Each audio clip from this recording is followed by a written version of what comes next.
Hello everybody and welcome to more Bandit Survivor, but just with a little bit less effort. And today we're back here with again two episode recaps, episode 9 and 10, week 4 of Survivor UK, series 1, which is currently airing. And to be honest, these past two episodes have been great. And I have been someone that has been critical of Survivor UK. I feel like last week we were kind of seeing the glimpses of a good Survivor season coming out of it. But this really has just been a fantastic week for the show, and I feel like if it can keep up with this trajectory, that it is going to have a very solid run. And again, I've seen a lot of praise about it online, which I think has been very worthy.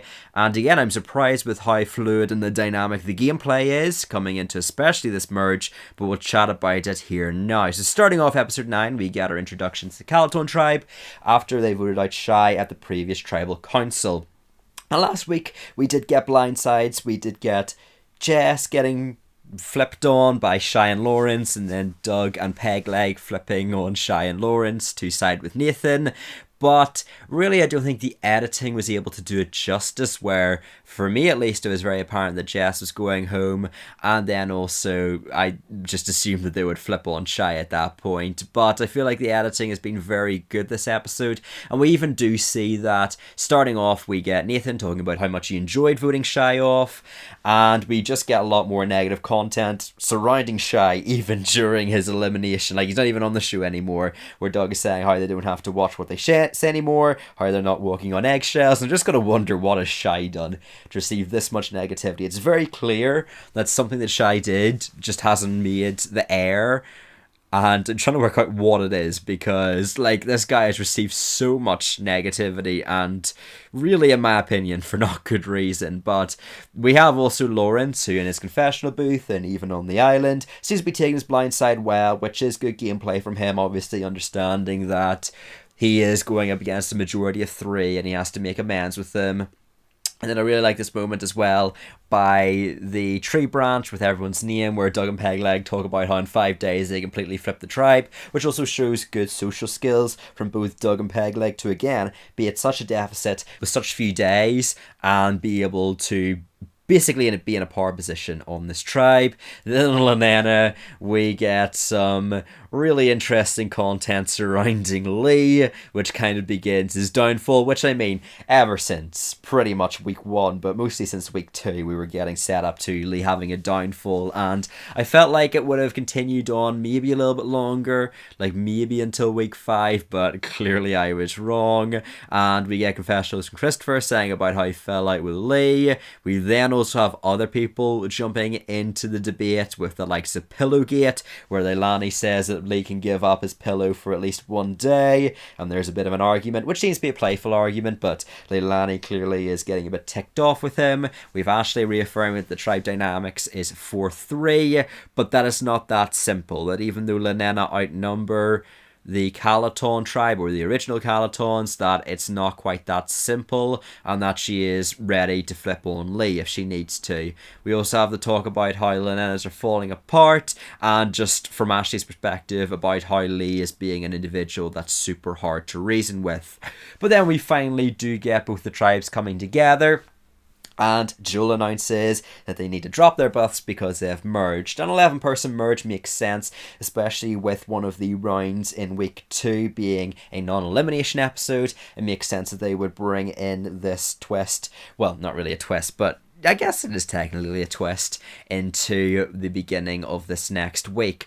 But we do get some fun juxtaposition between the likes of Doug getting really hyped up about the merge, getting super excited about the auction, and then with people like Leilani, who is just completely clueless, asking, is this good? But we also do get some moments before that where really just everyone is rejoicing at the fact that they got Shy out, which I can understand from the perspective short term of, like, obviously Shy got rid of Jess and you're happy that he's gone because you're assuming that he's the one that's responsible for her getting eliminated. But again, again, I just don't really know why Shay's getting all this negative content and why people are being so happy. I mean, this is on the same wavelength as like Rogue from Australian Survivor Heroes vs. Villains, which again was a bit of an icky figure. But we do get the introduction of the new tribe buffs, where we have the pink buffs, which is a nice color. We don't really see that in Survivor as a whole. Usually it's black, so that's cool. We have Doug being excited about the auction, and is going to see in the auction back. And obviously with an auction we do get some really fun moments. We have Lawrence cheersing Pegleg and Doug drinking his ketchup. We have people like Nathan and Lee both scrubbing their teeth with their toothbrushes, and I really loved Chris's frantic monologue about the idol clue as he's trying to desperately get it into his back pocket without people finding out. We also have something that I talked about in the main channel. For anyone that doesn't know, I actually own a main channel. I do kind of try and hint at it towards my introduction, but I own the Bandit Survivor YouTube channel. It's nearly on 3k subscribers, so if you haven't already checked it out, check it out and subscribe there, because we're very close to hitting it. But in my video talking about Survivor US's auction, I suggested that they should do something similar to what Survivor Australia do, where they hide the items in the rewards rather than having this overhanging threat of a contestant losing their vote. And Survivor UK is reaffirming that, as they are hiding the items in the rewards. Christopher gets his idol clue in his hair reward, where he's able to use shampoo and he's able to douse himself with water, I guess. But I was also surprised to see these small bids. Now, again, it is an edited show, so there could have been more items, but considering that 2,511 people, only one item breaks 2,000, with a lot of items like the advantages, or even some of the earlier advantages like the beer and the toothpaste, going for less than 1,000, which I thought was quite shocking. But then we get to the Kalena tribe, the combination of the Calaton and the Laninas for the 11-person merge. We have shock horror Lee's first words at the merge being, "I think the lads will stick together." No one saw that coming. And then Christopher tells Ashley about the idol, and she tells Chris to beware of Lee. Again, further reaffirming the fact that this really is not going to be Lee's episode. We have Lee calling out Leilani and Tanuki to the likes of Ashley and saying that they give off negative vibes, which I'm not sure why we're suddenly getting this random introduction of them being these negative people. But we do eventually get the introduction to Chris's idol clue, talking about where he needs to go find it, and then Ashley is actually the one that ends up finding the idol, but she does pass it off to Christopher. And it is odd because obviously with Doug's idol we did get a time limit of 3 tribal councils, but they never actually tell the viewer that. They don't even say in regular terms about, usually the idol would be up until the final 5, and they don't even clarify that, which I'm not sure if it was another timed idol like Doug had. Maybe it was only usable for 2 or 3 tribal councils. Maybe it was the standard idol that's usable up until the final 5. But I feel like that's clarity that you need to give the viewer so that we can understand where in the trajectory of Chris's gameplay that idol play landed, which eventually happens next episode. But we also have Ashley saying to Chris that if the tribe did find out about his idol, then it would only add another target to his back, which really kind of tells us in the edit that Chris is in a lot of hot water as well. It's clear that the people were starting to get worried about Chris and his advantages, as he did publicly bid on an advantage, which was his extra vote. But you got to be operating under the ideology that this could be an idol clue, it could be like a safety without power, so you never really know what it's going to be. And then finally we got a really interesting scene with some of the girls, and Tanuki in particular, where she slams this testosterone endgame, saying she's only being targeted because she's a woman. And I feel like that again is very positive content to Tanuki, who I did rank number 1 in my power rankings last week, and I feel like again she's going to rank very highly because she's got a lot of good supportive content. But the challenge is what we saw in the previews, where it's the leg up challenge. We've seen it in Survivor US Blood versus Water, Australian Survivor Champions versus Contenders. It's a simplistic balance challenge. We had to balance a vase on this massive wooden pole with only one of your legs to be able to support it, and we even do see people like Lawrence getting DQ'd because he accidentally touches his leg. Even before the challenge, we do get the likes of Tanuki and Leilani really out of nowhere just saying that they literally don't care if they win immunity as long as they can get Lee out, which again was a pretty surprising dynamic, but I mean, understandable, of course, considering what happens. We have the reveal of the immunity necklace, which again, I must say, looks far better than the tribal immunity idol. It still looks a little bit cheap, with especially the gold outside, but again, it's an improvement over that. We have Lee constantly talking throughout the challenge, very reminiscent of him during the first immunity challenge with tribes against one another, where he was constantly talking during the barrel challenge. And we just see that as soon as Lee drops, again, he gets 5th place, he drops out. Leilani and Tanuki instantly smile, and then something that I didn't feel was that well built up in the edit was Tanuki and Leilani, well, Christopher I can understand, but those prior to having such a good relationship with Doug, where again, someone like Leilani has barely been able to speak to Doug, and yet they are absolutely loving Doug. We have people like Tanuki and Leilani obviously dropping their pots to Doug, saying how much they love him. And again, for me, it was just so obvious that Lee was screwed that they were waiting until Lee was getting eliminated, and then they were going to very obviously give up the challenge just so that Doug could win it. And again, you can tell that this is just another bucket list item for Doug, where he was asking, please can I have this one, where you can kind of just tell Doug was enjoying the fact that he could get to merge, he was being a part of the auction, he was able to win individual immunity. It's kind of like this checklist that you have when you go on to Survivor and you're crossing off all your achievements, and I could kind of see on Doug's face that he was super excited about being able to achieve all those aspects in a few days, so shout out to him. We get back to the Kalina tribe though. We have Chris and Ashley really pushing Lee a lot, talking to so many different people. But then we do get Pegleg and Hannah, who are told this information and are trying to flip it back on Ashley. We have a lot of talk about Lee saying that he knew he was powerful, but he didn't understand that other people assumed that he was powerful. And then Pegleg says if Lee goes, it's a massive worry to him. And I always knew that Pegleg and Lee were close in the edit. It is odd that we didn't get any setup to this confessional, not even Pegleg and Lee having like this reuniting scene. I mean, in the water well they kind of did, but that was with some other individuals like a Lawrence and such, so there wasn't really that one-on-one bond that connected them. But again, it was kind of assumed before the swap that Pegleg and Lee were very close. We have Matthew getting to talk about how getting out Lee is good for him, winning immunities later on, so that was good to see Matthew's sort of personal perspective on things. Doug gets to talk as the narrator, saying that Lee is doing what he needs to do, saying it'll be a crazy first tribal council, and I do like this aspect of Doug, again, someone with, I'm pretty sure at this point, the most Survivor knowledge on the cast, being able to describe that yes, this is what you're supposed to do in this situation. It's kind of funny. A tribal council, then again, we get a live tribal council, as they would call it in Survivor US, where we have Lee being very openly pissed at Ashley and Chris. He calls Ashley an airheaded Barbie and curly Chris, which is just kind of insane. Again, a really emotional, kind of immature response, something you wouldn't see in tactical seasons like Survivor US or even Survivor South Africa. Even Leilani is calling him out, saying he needs to be more respectful, kind of cutting him off during his final few words. We then have Lee, who is showing himself to be a pretty decent strategic player, actually lying through his teeth about both Chris and Ashley wanting Tanuki out, trying to put the target on them, turn Tanuki against them. It does seem a little bit late, and I feel like this is kind of just Lee throwing anything out there at this point, understanding that this is here or now, that he is going home. But again, I do like that he's causing conflict. We have Doug saying wicked when Joel announced that they're part of the jury phase. Again, Doug just in his Survivor fan era, just super excited to be hitting another milestone. We have Doug voting for Ashley, which I think technically breaks Leilani and Tanuki's trust, as they said that they didn't want Doug to backstab them, which, I mean, they don't vote against Leilani and Tanuki, but again, I wouldn't really say that they were loyal to them, because they do end up voting for Ashley.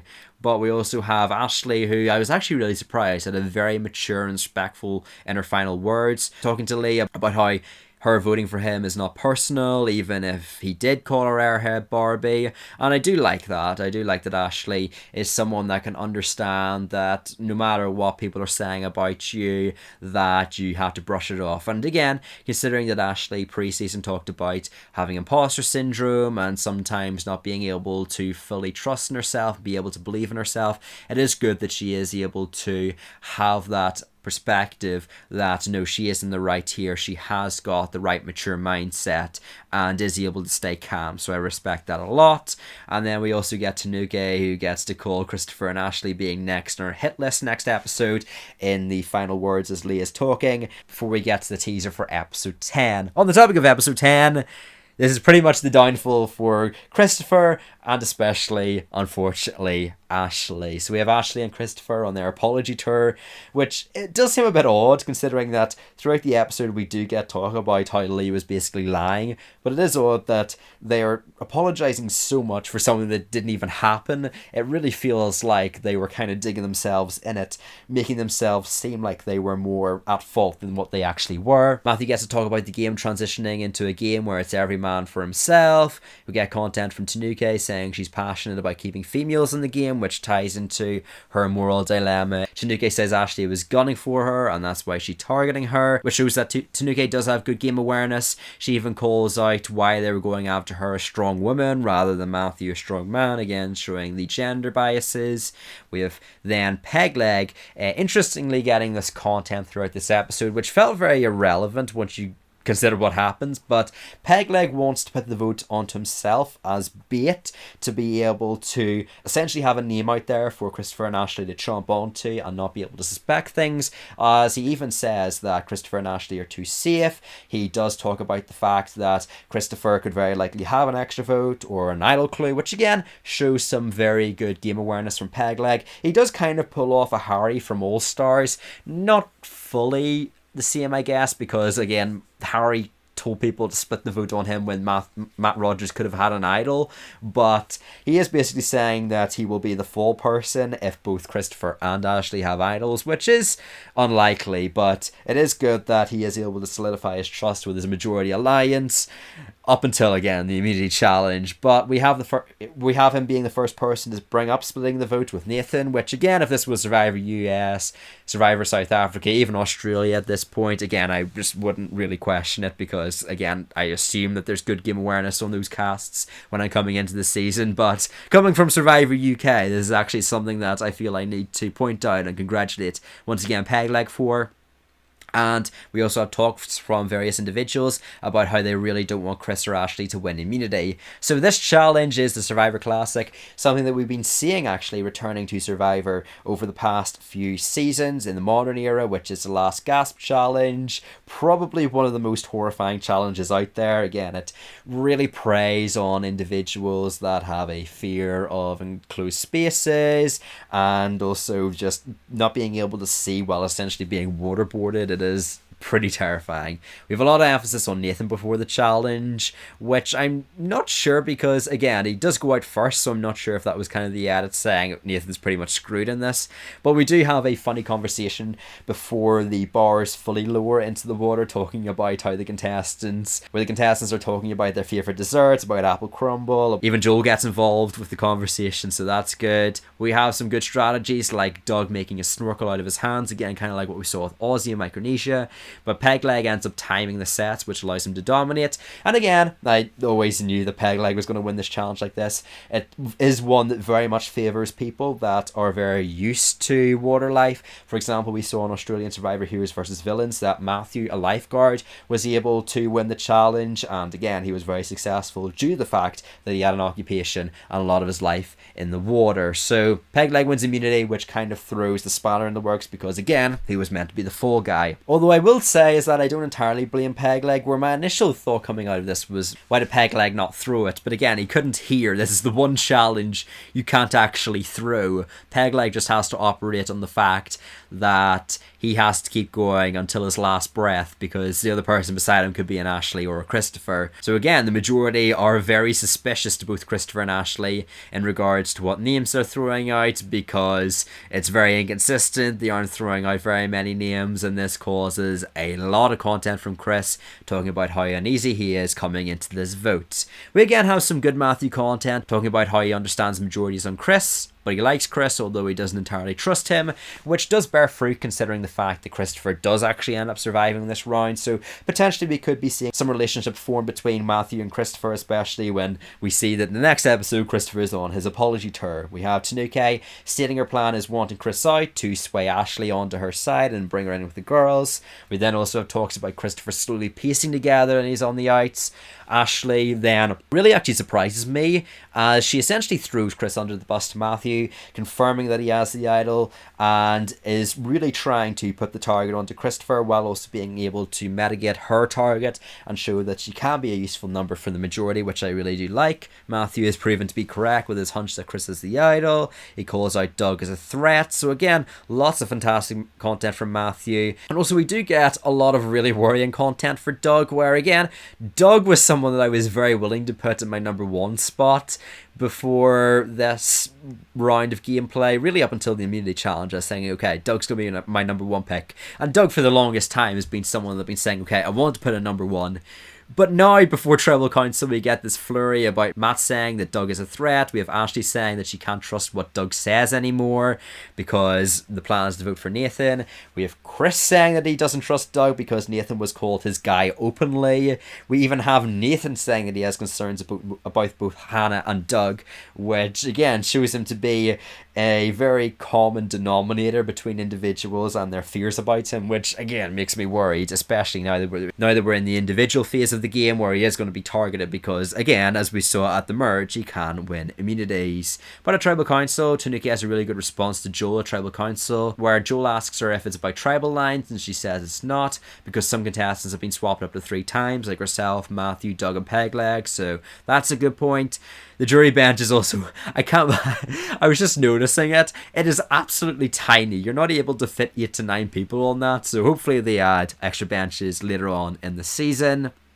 We have Chris's dialogue when playing the idol saying, well, it's no use sat in my bag now, is it? And he does end up playing it for himself, which causes a really weird vote order, and the fact that you can clearly tell they haven't refreshed the votes coming into the reveal, where typically what all the other Survivor seasons do is the idol play happens and then they check the urn again and then they reformat it. So basically all the votes that have been casted against the individual who's played their idol are now null and void. But again, we do get a flurry of Chris votes that are dispersed throughout the voting, and we do eventually get to see Ashley getting eliminated in a 4-4-2 split vote by the majority. And there was this really weird moment that I absolutely do not like, where we have Lee saying even though the king is dead, the hitmen are still doing the work for them. Why on earth would you allow that? That is insanity. Again, like, when I think about people speaking on the jury bench, like, I think of Dante in Survivor South Africa, Return of the Outcasts. But again, that's him talking to other jurors and just speaking loudly. Just Dante doesn't know how to whisper. This is Lee telling everyone this information, which should just not happen. There needs to be more regulations and restrictions on individuals on the jury bench and prevent them from being able to speak. Now, thankfully, it was just a Lee moment talking about essentially Ashley being eliminated from the game, but that could have been far worse. So I'm hoping that they do tighten down on that and prevent the jury from being able to openly speak, because that is really not good for game integrity. But let's talk about the boots very quickly. We're again going to talk about it in the power rankings, of course, but Lee, again, good physically. Strategically, I think he's there, and I'll go more into depth in the future video, but socially, I mean, I just feel like he comes off as very untrustworthy as an individual that's only looking out for himself in a game where for half of it you have to be part of a tribe, and just you can't rely on him being able to vote where you're going to tell him. Ashley, on the other hand, I feel like shows a lot of game potential and is someone that I would be very interested in seeing a second return from. So I don't know if Ashley is particularly interested in playing Survivor again, but I feel like she'd do good, and I feel like if All Stars were to be in Season 5, like if we've seen from Australian Survivor, again, it's a few years down the line, her threat level will substantially decrease. I feel like she is someone that would be very primed to do well in a season like that, especially as I'm sure she'll have learned stuff from this experience. But thank you all for watching this video. If you did enjoy, leave a like and check out my Bandit Survivor video where I talk about the auction. Again, I talked about it a little bit throughout this video. it is a video they put a lot of time and effort into, so if you want to check it out, that would mean the world to me. But thank you all for watching. Have a good day. Peace!